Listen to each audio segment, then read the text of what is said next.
Татарстанда төп яңалыклар чыганаклары булып, интернеттагы рәсми яңалыклар сайтлары кала. Татмедиа Республика матбугат һәм масса күләм коммуникацияләр агентлыгының узган елгы эш нәтиҗәләре турында киңәйтелгән утырышында ведомство җитәкчесе Айдар Сәлимгәрәев сөйләде. Татмедиа эшчәнлеген республика президенты аппараты җитәкчесе Әсхат Сафаров ничек бәяләде? Булар турында киләсе репортажда. Хәзер Татарстанда 725 масса күләм мәгълүмат чарасы исәпләнә. Газета, журналлар, телерадиокомпаниялар, мәгълүмат агентлыклары, медиа холдинглар, теләсә кайсы зауык һәм аудиториягә эшли. Утырышта барысына да игътибар ителде.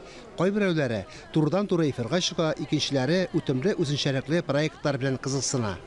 Татмедиа ел башында оештырган махсус фотокүргәзмәдә үз һөнәрләренә туры йөзләгән кешене күреп булды. Анда журналистлар династияләре тәкъдим ителде. Без аны профессияга тугрылык дип атадык, чөнки чыннан да журналистикага гашыйк булган, аны тирәнтен аңлаган һәм менә әтиләреннән балаларына күчкән, бәлки инде апалы, сеңелле, абыйлы, энеле, әлеге өлкәдә эшләүчеләр бездә чыннан да бик күп. Татарстан элеккечә Россиянең иң күп укый торган төбәкләреннән берсе. Хәер, куллану практикасы нык үзгәрде. Яшьләр ешрак мәгълүматны газета, телевизорга караганда гаджетлар һәм социаль шелтәрләрдән алуны үстен күрә. 2 ел дәвамында коронавирус пандемиясе матбугатны ваклап сатуны юкка чыгарды. Интернет мәгълүматны җиткерү усулы гына. Әтияни үз баласына беренче чиратта бәхет тили. Ләкин зур тизлек белән үзгәреп барган дөньяда үз урынын таба алырлык баланы ничек тәрбияләргә? 5-10-15 елдан соң нинди белемнәр, сәләтләр һәм күнекмәләр кирәк булачак?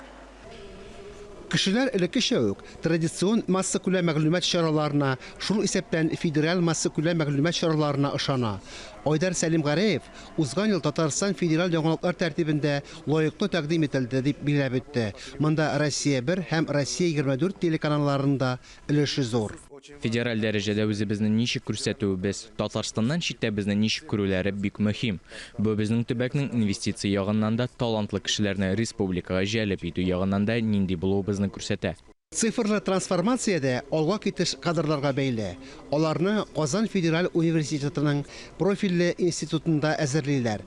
Узган 5 ел эчендә чыгарылыш сыйныф студентларының 48% һөнәргә тугры калган. Тиздән Татарстанда бердәм интернет платформа барлыкка килергә мөмкин. Анда безнең барлык телеканаллар да ачык була. Узган ел масса күләм мәгълүмат чараларында татар телендә балалар проектлары гамәлгә ашырылды. Милли мәдәният, гырыф-гадәтләр, туган тел белән үсеп килүче буын ешрак кызыксына.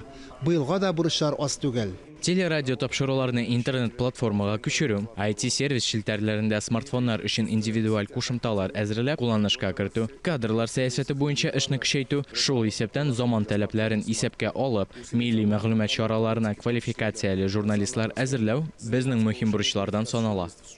Әсхат Сафаров республика медиа бергәлегенең узган елдагы эшен югары бәяләде.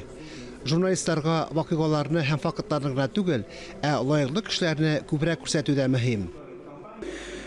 Купланушы рәчен актуаль хак мәгълүматны халыкка популяр булган каналлары буенча тарату заманы таләбе без барыбыз да Татарстан халкы өчен эшлибез, шуны оныттырга тиеш түгел. Сезгә рәхмәт бик зур. Президент аппараты җитәкчесе Минтимер Шәймиевнең 85 яшьлеген яктырткан өчен телерадиокомпанияләр һәм басмаларга аерым рәхмәт белдерде. Материалларда Татарстанның беренче президенты җитәкчелегендә ирешелгән җиңел булмаган юллар һәм казанышлар турында сөйләнде. Коллегия медиа бергәлеге аралашу өчен төрек мәйданчык булды.